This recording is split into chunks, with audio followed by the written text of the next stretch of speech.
বরগুনায় প্রতিনিয়ত বেড়েছে ডেঙ্গু রোগীর ভয়াবহতা। এরই ধারাবাহিকতায় মঙ্গলবার সকালে বরগুনার পৌর মার্কেটের সামনে বরগুনা পৌর শহর ও সকল উপজেলার ডেঙ্গু ভয়াবহ পরিস্থিতি নিয়ন্ত্রণের জন্য জেলা প্রশাসন ও বর্তমান সরকারকে অনতিবিলম্বে যথাযথ ব্যবস্থা গ্রহণের দাবিতে মানববন্ধনের আয়োজন করেন বরগুনা জেলার বিএনপির অঙ্গ সংগঠনের নেতৃবৃন্দ। মানববন্ধনের অংশগ্রহণ করেন হাজার হাজার জনসাধারণ।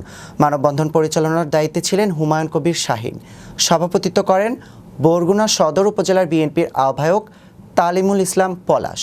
বরগুনার ডেঙ্গু পরিস্থিতি নিয়ে বক্তব্য রাখেন ফিরোজুজ্জামান মাহমুদ মোল্লা, শ্রম বিষয়ক সম্পাদক, কেন্দ্রীয় নির্বাহী কমিটি, বিএনপি।